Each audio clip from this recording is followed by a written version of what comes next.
ஞானானந்தமயம் தேவம் நிர்மலஸ்படிகாகிருதிம் ஆதாரம் சர்வ வித்யாநாமயகிரியம் உபாஸ்மகே. அஸ்ட்ரோ டிவி நேயர்களுக்கு அஸ்ட்ரோ கேஎஸ்ஐயங்காரின் பணிவான நமஸ்காரங்கள்.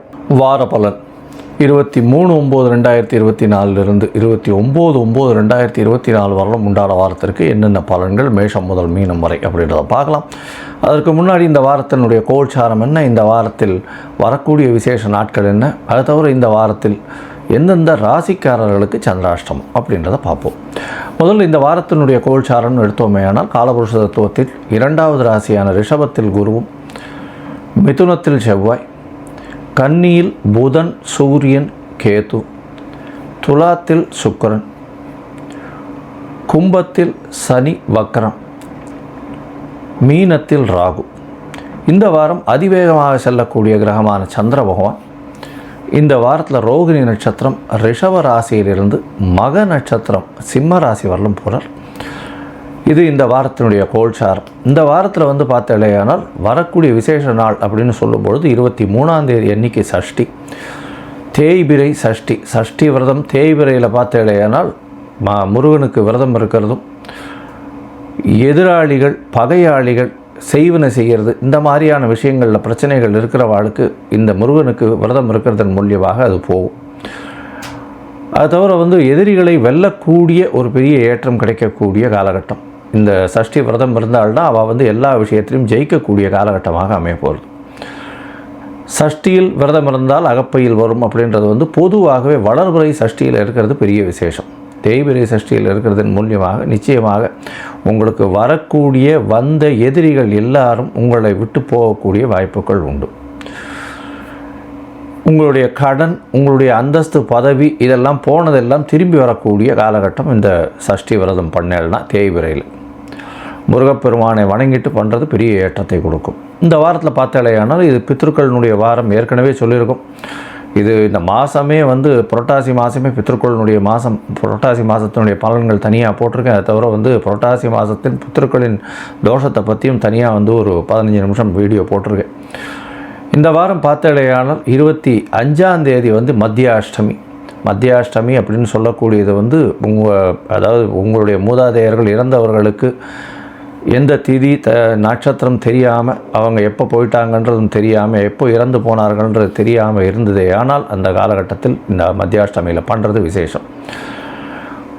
நதிக்கரையில், கோவில் இதில், குளங்கரையில் இந்த மாதிரியான இடங்களில் பண்ணுறதும், அருகில் இருக்கக்கூடிய இந்த கோவில் குருக்களுக்கோ அதை தவிர அந்தணர்களுக்கு இல்லைன்னா பிராமணர்களுக்கு உங்களால் முடிஞ்ச வஸ்திரங்களும், அதை தவிர அரிசி, வாழைக்காய் இதெல்லாம் தானமாக கொடுக்கறதன் மூலியமாக உங்களுக்கு வரக்கூடிய வந்த பிரச்சனைகள் எல்லாம் போகக்கூடிய வாய்ப்பு உண்டு. 26ஆம் தேதி அவிதா நவமி அப்படின்னு போட்டிருக்கும். அது அவிதவா நவமி. விதவா அப்படின்னா கணவனை இழந்தவர்கள். அவிதவா அப்படின்னா கணவனை இழக்காமல் சுமங்கலிகளாக இறந்த பெண்களுக்கு இந்த காலகட்டத்தில் பண்ணக்கூடிய தர்ப்பணம். அது இந்த ஒரு நாள் சுமங்கலிகளாக வீட்டில் இறந்து போனவர்களுக்கு செய்யக்கூடிய திதி நாள். அதனால் விதவா நவமி அப்படின்றத பேச்சு மொழியில் அவிதா நவமி அப்படின்னு வந்துடுது. இதனால் பார்த்தேனால் அந்த அன்னைக்கு யார் யாருக்கெல்லாம் உங்களுடைய முன்னோர்களில் யாராவது சுமங்கலிகளாக இறந்து போயிருந்தார்களே ஆனால் அவர்களுக்கு திதி கொடுக்கறதும் தர்ப்பணம் கொடுக்கறதும் ரொம்பவும் விசேஷம். இந்த வாரத்தில் பார்த்தேன்னா 28ஆம் தேதி அன்னைக்கு, அதாவது சனிக்கிழமை அன்னைக்கு ஏகாதசி. சனிக்கிழமையே வருது ஏகாதசி. இந்த புரட்டாசி மாதமே கோவிந்தா மாதம்னு சொல்லுவோம். வெங்கடேச பெருமாளுக்கு பெரிய உகந்த மாதம். அதுவும் ஏகாதசி வர்றது பெரிய விசேஷம். துளசியால் அர்ச்சனை பண்ணுறது மிகவும் ஏற்றமான காலம் அப்படின்றத சொல்கிறோம்.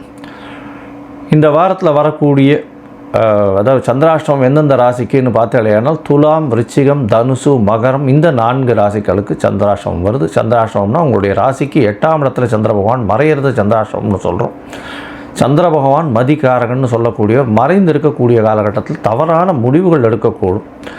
அதனால் உங்களுடைய அதாவது வர வேண்டிய விஷயங்களும் வராமல் போகக்கூடிய வாய்ப்புகள் உண்டு. தேவையில்லாமல் யாருக்கும் ஜாமீன் எழுத்து போடாதீங்க. இந்த சந்திராஷ்டமத்தில் தாக்கம் குறையிறதுக்கு ஒருவேளை நீங்கள் அன்றைக்கி அதை ஏதாவது ஒரு விஷயத்தை பண்ணியே ஆகணும், புதுசான முயற்சியை எடுத்தே ஆகணுன்ற கட்டாயத்திலிருந்து, வெளியூர் வெளிமாநிலம் போக வேண்டிய கட்டாயத்தில் இருந்தால் சந்திர பகவானுக்கு உண்டான இந்த பரிகாரம்னு சொல்லக்கூடிய நெல், பச்சரிசி இது அருகில் இருக்க கோவிலில் தானமாக கொடுத்துட்டு போகிறதன் மூலியமாக சந்திராஷ்டமத்தின் தாக்கம் குறையும்.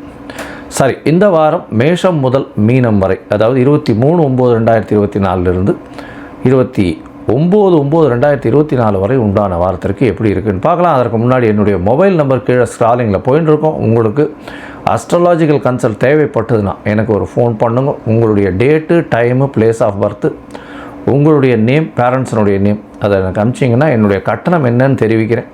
அந்த கட்டணத்தை போட்டு அந்த பேமெண்ட்டினுடைய ரெசீட் இல்லை யூடிஆர் நம்பர் போட்டிங்கன்னா உங்களுடைய ஜாதகத்தை போட்டு ஜாதகத்தில் சந்தி இருக்கான்றதை பார்த்து, அதாவது உங்களுடைய ராசி சந்தி, நட்சத்திர பாத சந்தி இதெல்லாம் இருக்கான்னு பார்த்து உங்களுடைய ஜாதகத்தை போட்டதுக்கு அப்புறம் உங்களுக்கு அப்பாயின்மெண்ட் தரேன்.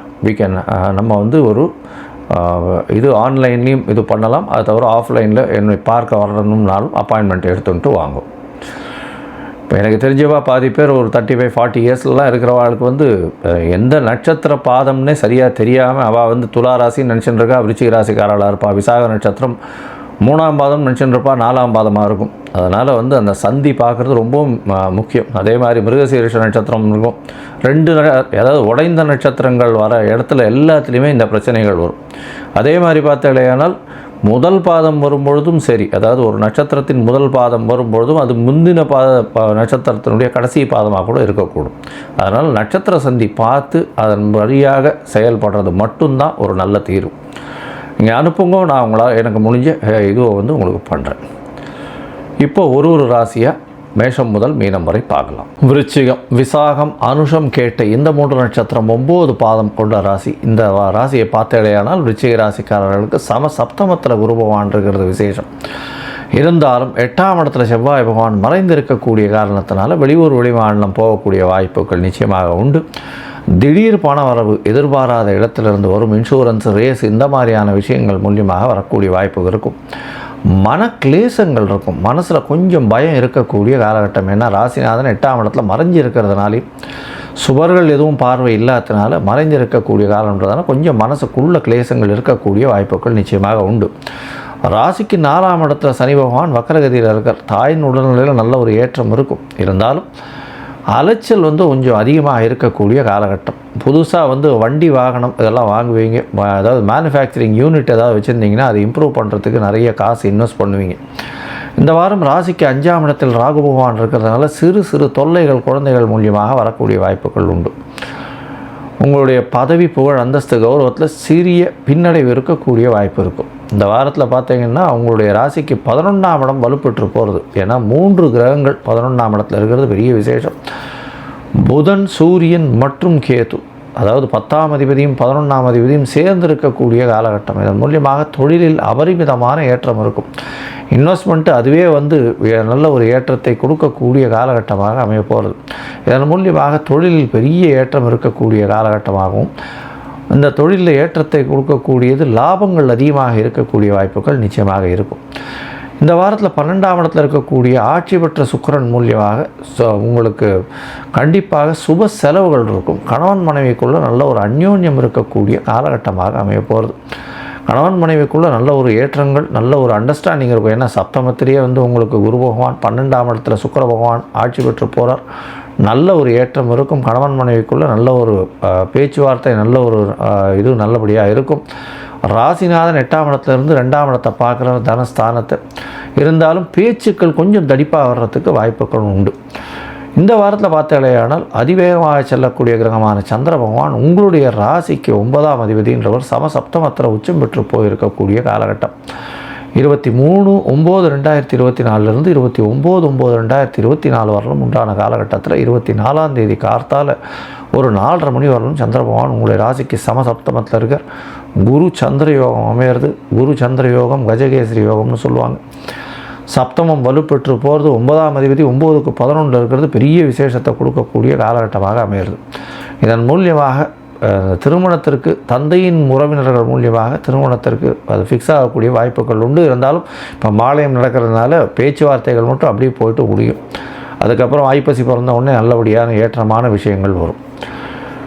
தந்தையின் மூலியமாக பணவரவு வரக்கூடிய வாய்ப்புகள் நிச்சயமாக உண்டு. உங்களுடைய ராசிக்கு 8ஆம் இடத்துல சந்திர பகவான் போகிறார். அது வந்து 24ஆம் தேதி காலையிலிருந்து 4:30 மணியிலிருந்து 26ஆம் தேதி மாலை ஒரு 10:30 மணி வரலும் இருக்கக்கூடிய காலகட்டம். சந்திராஷ்டம காலகட்டம். யாருக்கும் ஜாமீன் கையெழுத்து போடாதீங்க. ஒரு ராசிநாதனோடு சேர்ந்து இருக்கிறதுனால உடல் நலத்தில் சற்று பின்னடைவு இருக்கக்கூடிய காலகட்டமாகவும் அமையும்.